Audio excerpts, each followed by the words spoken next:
Hi, ಎಲ್ಲರಿಗೂ ನಮಸ್ಕಾರ. SSLC 2024ರ ಫಲಿತಾಂಶಕ್ಕಾಗಿ ಜಾತಕ ಪಕ್ಷಿಯಂತೆ ಕಾಯುತ್ತಿರುವ ಎಲ್ಲ ವಿದ್ಯಾರ್ಥಿಗಳು ರಿಸಲ್ಟ್ ತಾವು ಬರೆದಿರ್ತಕ್ಕಂಥ ಒಂದು ಫಲಿತಾಂಶ ಇಂದು ನಾಳೆ ನಾಡದು ಅಂತಕ್ಕಂಥ ಅನೇಕ ವಿಷಯಗಳಿಗೆ ಎಲ್ಲ ರಾಜ್ಯದ ವಿದ್ಯಾರ್ಥಿಗಳು ನಿರೀಕ್ಷಿಸುತ್ತಿದ್ದಾರೆ. ಸೋಷಿಯಲ್ ಮೀಡಿಯಾದ ಎಲ್ಲ ಒಂದು ವಿಭಾಗದಲ್ಲಿ SSLC ಫಲಿತಾಂಶದ ಕುರಿತು ಅನೇಕ ವಿಡಿಯೋಗಳು ರಾರಾಜಿಸುತ್ತಿವೆ. ಪರೀಕ್ಷೆ ಬರೆದಿರ್ತಕ್ಕಂಥ ಎಲ್ಲ ವಿದ್ಯಾರ್ಥಿಗಳು ತಾವು ಬರೆದಿರ್ತಕ್ಕಂಥ ಪರೀಕ್ಷೆಯ ಒಂದು ಫಲಿತಾಂಶವನ್ನು ನೋಡುವುದಕ್ಕಾಗಿ ಅವರು ದಿನವನ್ನು ಎಣಿಸುತ್ತಿದ್ದಾರೆ. ಪರೀಕ್ಷೆ ಬರೆದಿರುವ ವಿದ್ಯಾರ್ಥಿಗಳು ಅನೇಕ ಕನಸುಗಳನ್ನು ತಮ್ಮ ಪರೀಕ್ಷೆಯ ಕುರಿತು ಫಲಿತಾಂಶದ ಕುರಿತು ಅನೇಕ ಕನಸನ್ನು ಹೊಂದಿದ್ದಾರೆ. ಆದರೆ ಪ್ರತಿಯೊಬ್ಬರು ಈ ವಿಡಿಯೋನ ವೀಕ್ಷಿಸ್ತಕ್ಕಂಥ ಪ್ರತಿಯೊಬ್ಬರು ಈ ವಿಡಿಯೋನ ಸ್ಕಿಪ್ ಮಾಡದೆ ಕೊನೆಯವರೆಗೆ ನೋಡಬೇಕಾಗಿ ತಮ್ಮಲ್ಲಿ ವಿನಂತಿಸಿಕೊಳ್ಳುತ್ತೇವೆ. ಅನೇಕ ವಿಡಿಯೋಗಳು ಸೋಷಿಯಲ್ ಮೀಡಿಯಾದಲ್ಲಿ ವೈರಲ್ ಆಗಿ ರಾರಾಜಿಸುತ್ತಿವೆ. SSLCಯ ಪರೀಕ್ಷೆ ಕುರಿತು ಬಿಗ್ ಅಪ್ಡೇಟ್, ಗುಡ್ ನ್ಯೂಸ್ ಎಂಬುದಾಗಿ ಅನೇಕ ಸಾಲುಗಳಲ್ಲಿ ಅನೇಕ ಒಂದು ಅಪ್ಡೇಟ್ಗಳ ವಿಡಿಯೋಗಳನ್ನು ನಾವು ನೋಡ್ತಾ ಇದ್ದೇವೆ. ಆದರೆ ಇಲ್ಲಿ ತನಕ ಯಾರೂ SSLC ಪರೀಕ್ಷೆಯ ದಿನಾಂಕವನ್ನು ಸೂಚಿಸಲು ಸಾಧ್ಯವಾಗುತ್ತಿಲ್ಲ. ಯಾಕಂದರೆ ಪರೀಕ್ಷೆ ಬರೆದಿರ್ತಕ್ಕಂಥ ಎಲ್ಲ ವಿದ್ಯಾರ್ಥಿಗಳು ವಿಡಿಯೋನ ವೀಕ್ಷಿಸ್ತಕ್ಕಂಥ ಎಲ್ಲ ವಿದ್ಯಾರ್ಥಿಗಳು ನೀವು ಕೊನೆಯವರೆಗೆ ಈ ವಿಡಿಯೋವನ್ನು ನೋಡುವುದಾದರೆ ಇತ್ತೀಚೆಗೆ ಬಂದಿರತಕ್ಕಂಥ ಒಂದು ಕರ್ನಾಟಕ ಪರೀಕ್ಷಾ ಮಂಡಳಿಯಿಂದ ಬಂದಿರತಕ್ಕಂಥ ಒಂದು ಬಿಗ್ ಅಪ್ಡೇಟನ್ನು ನಾವು ನಿಮಗೆ ಹೇಳಲು ಇಷ್ಟಪಡುತ್ತೇನೆ. ಅದೇನಂತಂದರೆ ಈ ಒಂದು SSLC ಪರೀಕ್ಷೆಯನ್ನು ಎದುರು ನೋಡ್ತಕ್ಕಂಥ ಒಂದು ಫಲಿತಾಂಶ ಎದುರು ನೋಡ್ತಕ್ಕಂಥ ವಿದ್ಯಾರ್ಥಿಗಳು ಪರೀಕ್ಷಾ ಮಂಡಳಿಯವರು ದಿನಾಂಕವನ್ನು ಪ್ರಕಟ ಮಾಡಿದ್ದಾರೆ. ಆ ದಿನಾಂಕವು ಮೇ ಫಸ್ಟ್ ವೀಕಿನ 10ನೇ ತಾರೀಕದಂದು ತಾತ್ಕಾಲಿಕವಾಗಿ ಆ ಫಲಿತಾಂಶ ದಿನಾಂಕವು ನಮಗೆ ತಿಳಿದು ಬರ್ತಾ ಇದೆ. ಆದ ಕಾರಣ ವಿದ್ಯಾರ್ಥಿಗಳು ತಾವು ನೋಡ್ತಿರ್ತಕ್ಕಂಥ ನಿರೀಕ್ಷೆಯಿಂದಿರ್ತಕ್ಕಂಥ ಆ ಫಲಿತಾಂಶದ ದಿನಾಂಕವನ್ನು ನೀವು ತಾಳ್ಮೆಯಿಂದ ಆ ದಿನವನ್ನು ಎದುರು ನೋಡ್ತಿರುವಾಗ ಇನ್ನೇನು ಸ್ವಲ್ಪ ದಿನದಲ್ಲಿ ಅದನ್ನು ರಾಜ್ಯ ಸರ್ಕಾರವು ಪ್ರಕಟ ಮಾಡುತ್ತಲಿದೆ.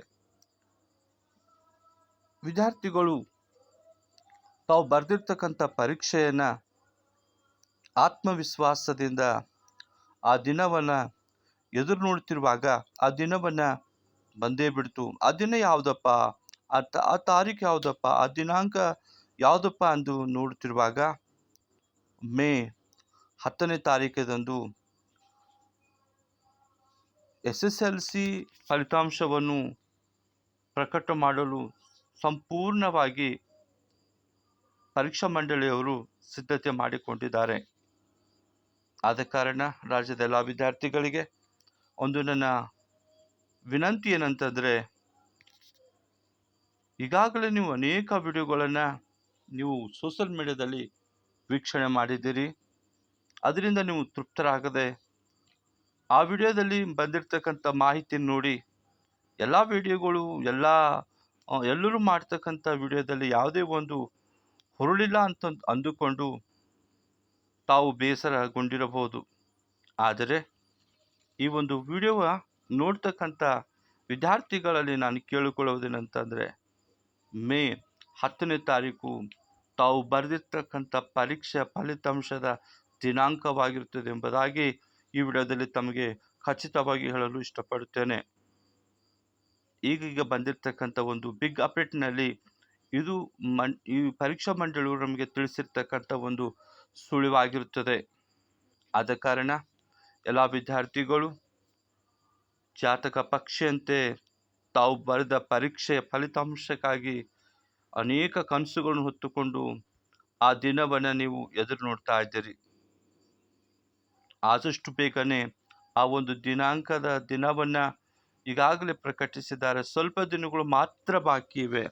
ಆದ್ದರಿಂದ ನೀವು ಎಲ್ಲ ಒಂದು ಪರೀಕ್ಷೆಯ ಫಲಿತಾಂಶದ ಸಿದ್ಧತೆಯನ್ನು ನೀವು ಮಾಡಿಕೊಂಡು ಮುಂದಿನ ಒಂದು ತರಗತಿಯಲ್ಲಿ ಯಾವ ಒಂದು ಕೋರ್ಸನ್ನು ಆಯ್ಕೆ ಮಾಡಿಕೊಳ್ಳಬೇಕು, ಅದಕ್ಕೆ ಸಂಬಂಧಪಟ್ಟಂಥ ಎಲ್ಲ ಮೂಲ ದಾಖಲೆಗಳನ್ನು ಸಿದ್ಧತೆ ಮಾಡಿಕೊಂಡು ಸಿದ್ಧರಾಗಬೇಕೆಂಬುದಾಗಿ ಈ ವಿಡಿಯೋದ ಮೂಲಕವಾಗಿ ರಾಜ್ಯದ ಎಲ್ಲ ವಿದ್ಯಾರ್ಥಿಗಳಿಗೆ ನಾನು ಮನವಿ ಮಾಡಿಕೊಳ್ತೇನೆ. ಯಾಕಂದರೆ ಈ ದಿನಾಂಕವು ಸೂಚಿಸುವಾಗ ಎಲ್ಲರೂ ಒಂದು ಮನಸ್ಸಿನಲ್ಲಿ ಒಂದು ಸಂತೋಷದಿಂದ ಆ ದಿನವನ್ನು ಎದುರು ನೋಡುವಾಗ ತಾವು ಬಂದಿರತಕ್ಕಂಥ ಪರೀಕ್ಷೆಯ ಫಲಿತಾಂಶವನ್ನು ನೋಡಿ ಆ ಒಂದು ಫಲಿತಾಂಶದ ಮೇಲೆ ನಿಮ್ಮ ಒಂದು ಭವಿಷ್ಯತ್ತನ್ನು, ನಿಮ್ಮ ಫ್ಯೂಚರನ್ನು ಅದು ನಿರ್ಧಾರವಾಗುತ್ತದೆ. ಆದ ಕಾರಣ ಈಗಾಗಲೇ ತಡವೇನಿಲ್ಲ, ಸಾಧ್ಯವಾದಷ್ಟು ಬೇಗನೆ ಆ ಒಂದು 10ನೇ ತಾರೀಕಿನ ಒಳಗಾಗಿ, ಅದರ ಮೇಲೆಲ್ಲ 10ನೇ ತಾರೀಕಿನ ಒಳಗಡೆಯೇ ನಿಮ್ಮ ಒಂದು ಫಲಿತಾಂಶವನ್ನು ಹೊರಬಿಡುವ ಸಾಧ್ಯತೆಗಳು ಸಂಪೂರ್ಣವಾಗಿ ಸಿದ್ಧವಾಗಿವೆ. ಆದ ಕಾರಣ ವಿದ್ಯಾರ್ಥಿಗಳು ಸೋಷಿಯಲ್ ಮೀಡಿಯಾದಲ್ಲಿ ವೈರಲ್ ಆಗಿರ್ತಕ್ಕಂಥ ವಿಡಿಯೋಗಳನ್ನು ನೋಡಿ, ಅದರಲ್ಲಿರ್ತಕ್ಕಂಥ ವಿಡಿಯೋ ನೋಡಿ ಯಾವುದೇ ರೀತಿಯ ಬೇಸರಗೊಳ್ಳದೆ ಆ ವಿಡಿಯೋದಲ್ಲಿ ಬಂದಿರತಕ್ಕಂಥ ಅಪ್ಡೇಟನ್ನು, ಇತ್ತೀಚೆಗೆ ಬಂದಿರತಕ್ಕಂಥ ವಿಡಿಯೋಗಳಲ್ಲಿ ನಾವು ನೋಡುವಾಗ ನಾಳೆನೇ SSLC ಪರೀಕ್ಷೆಯ ಫಲಿತಾಂಶ, ಸೋಮವಾರದಂದು ಪರೀಕ್ಷಾ ಫಲಿತಾಂಶವನ್ನು ಪ್ರಕಟಿಸುತ್ತಿದ್ದಾರೆ. ಅನೇಕ ಬಿಗ್ ಅಪ್ಡೇಟ್ಗಳ ವಿಡಿಯೋವನ್ನು ಸೋಷಿಯಲ್ ಮೀಡಿಯಾದಲ್ಲಿ ವೈರಲ್ ಆಗ್ತಾ ಇವೆ. ಆದ ಕಾರಣ ಯಾರು ತಲೆಹಚ್ಚಿಕೊಳ್ಳದೆ ಈ ವಿಡಿಯೋವನ್ನು ಕೊನೆಯವರೆಗೆ ನೋಡಿ. ಈ ವಿಡಿಯೋದಲ್ಲಿ ಒಂದು ಸತ್ಯಸತ್ವವನ್ನು ಒಳಗೊಂಡಿದೆ. ಆದ ಕಾರಣ ಈ ವಿಡಿಯೋನ ಕೊನೆಯವರೆಗೆ ನೋಡಿದ್ದಕ್ಕಾಗಿ ಧನ್ಯವಾದ. ಈ ವಿಡಿಯೋಗಳಿಗೆ ನೀವು ಚಂದಾದಾರರಾಗ್ರಿ, ಸಬ್ಸ್ಕ್ರೈಬರ್ ಆಗ್ರಿ ಎಂದು ತಮ್ಮಲ್ಲಿ ಮನವಿ ಮಾಡಿಕೊಳ್ಳುತ್ತೇನೆ. ಯಾಕಂದರೆ ನೀವು ಮಾಡಿಕೊಳ್ಳುವ ಒಂದು ಚಂದಾದಾರರಾಗುವುದರಿಂದ ನಮಗೆ ಉತ್ತೇಜನವಾಗುತ್ತದೆ. ನಾವು ಸಹ ಶಿಕ್ಷಣಕ್ಕೆ ಸಂಬಂಧಪಟ್ಟಂಥ ಅನೇಕ ಹೊಸ ವಿಡಿಯೋಗಳನ್ನು ಹೊರತರಲು, ನಮಗೆ ಗುಣಾತ್ಮಕ ವಿಡಿಯೋಗಳನ್ನು ಹೊರತರಲು ನಮಗೆ ಸಹಕಾರಿಯಾಗುತ್ತದೆ. ಆದ ಕಾರಣ ವಿದ್ಯಾರ್ಥಿಗಳು ಈ ವಿಡಿಯೋವನ್ನು ನೋಡಿ, ಈ ವಿಡಿಯೋವನ್ನು ಇನ್ನೊಬ್ಬರಿಗೆ ನೀವು ಶೇರ್ ಮಾಡುವುದಾದರೆ, ನೀವು ಈ ವಿಡಿಯೋವನ್ನು ಲೈಕ್ ಮಾಡುವುದಾದರೆ, ನೀವು ಈ ವಿಡಿಯೋದಲ್ಲಿ ನಿಮಗೆ ಬೇಕಾಗಿರ್ತಕ್ಕಂಥ ಉಪಯುಕ್ತ ಮಾಹಿತಿ ನಿಮಗೆ ನಿಜ ಎನಿಸುವುದಾದರೆ ನೀವು ಪ್ರೀತಿಯಿಂದ ಲೈಕ್ ಮಾಡಿ ಸಬ್ಸ್ಕ್ರೈಬ್ ಆಗಲಿ ಎಂಬುದಾಗಿ ತಮ್ಮಲ್ಲಿ ಮನವಿ ಮಾಡಿಕೊಳ್ಳುತ್ತೇನೆ. ಇಲ್ಲಿಯವರೆಗೆ ಈ ವಿಡಿಯೋವನ್ನು ತಾವು ವೀಕ್ಷಣೆ ಮಾಡಿದ್ದಕ್ಕಾಗಿ ಧನ್ಯವಾದಗಳು. ನಮಸ್ಕಾರ.